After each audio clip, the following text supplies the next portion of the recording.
ఇక్కడికి వచ్చిన media, print media, electronic మీడియాకి ప్రత్యేకమైన ధన్యవాదాలు. ఎందుకంటే ఈ మధ్య మన కావల్లో ఇప్పుడు వలస పక్షం లాగా ఈ మాల మహానాడు వలస పక్షం ఒకటి వచ్చింది. అసలు అది ఆయనకి ఆ మాల మహానాడు ఎవరు ఇచ్చారు ఆయనకే తెలియదు.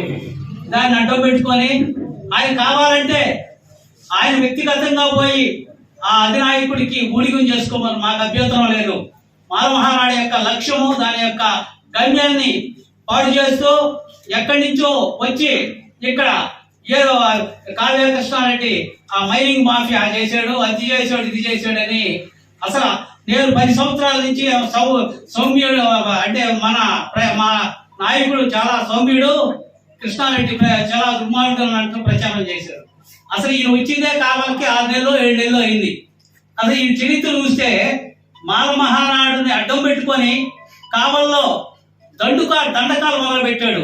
కానీ ఇక్కడ కావల్లో ఉండే మాల మహానాడు కానీ, దళిత నాయకులు కానీ, దళిత ఉద్యమాలు, దళిత సామాజిక ఉద్యమాలకు పురిటిగడ్డ అయిన కావల్లో చాలా నీతి నిజాయితీగా వర్క్ చేసేవాళ్ళు ఉన్నారు. ఆ వర్క్ చేసే అందరూ కూడా ఒక ఓర్పు, సహనం ఉంది. ఇటువంటి ఎక్కడి నుంచో వచ్చి ఈ వలసవాదులు ఈ విధంగా మాట్లాడుతుంటే చూస్తా ఉన్నాం. టైం దగ్గర పడింది. అందరూ కూడా మేము వాడిని ఇక్కడి నుంచి సాగనంపడానికి ఇక్కడ ఉండే దళిత నాయకులు అందరూ కూడా చాలా సిద్ధంగా ఉన్నారు. వాడు చెప్తూ దాసరి శివాజీ గారు, నీ చరిత్ర ఉలవపాడు, ఉలవపాడు నీ చరిత్ర ఆ రౌడీ షీట్స్ నుంచి ఒంగోలు దిశ పోలీస్ స్టేషన్, తాలూకా పోలీస్ స్టేషన్ లో ఏ కేసులు ఉన్నాయి కూడా అన్ని ఎఫ్ఐఆర్లతో సహా మేము తెచ్చున్నాము. సెకండ్ ఎపిసోడ్ అవన్నీ కూడా ముందు పెడతాము. కాబట్టి నువ్వు మాల మహానాడు పేరుని ఏ మాత్రం ఈసారి ఉపయోగించుకున్నా కూడా మాలలందరూ కూడా తిరగబడి తన్ని కొడతామని మీకు తెలియజేస్తున్నాం. అదేవిధంగా ఇవి చెప్పాడు, జల్లంకి మండలంలో అటు గట్టుపల్లి ఇటు అన్నవరంలో దళితులు 100 ఎకరాల భూమిని ఆయన కబ్జా చేశాడని. అసలు అక్కడ ఎంత భూమి ఉందో నీకు తెలుసా? ఎవరన్నా దళితులకి ఏమైనా భూమి ఇప్పించావా నువ్వు? సరే, వాళ్ళ భూమిని కబ్జా చేస్తే వాళ్ళు ఏమైనా వచ్చేసి నీకు వచ్చేసి, అయ్యా శివాజీ మా భూమిని కృష్ణారెడ్డి కబ్జా చేసి మా మైనింగ్ చేశాడని కాడ ఏమన్నా చెప్పారా?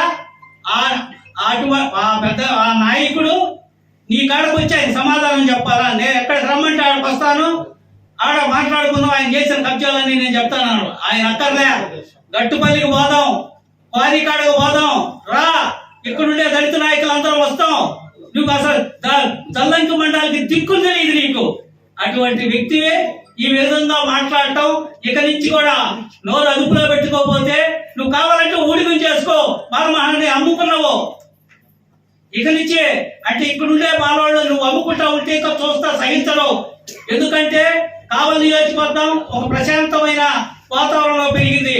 కాబట్టి ఇక్కడ దళిత నాయకులు కూడా అందరూ కూడా ప్రశాంతత కోరుకుంటారు. నీలాగా అరాచకాలు చేసి అందరికి నీ వెనక ఉండి ఒక రియల్ ఎస్టేట్ నాయకుడు, ఒక దళిత నాయకుడు కావాలని ఒక బకరాగాడి దగ్గరికి నీకు పరిచయం చేశారు.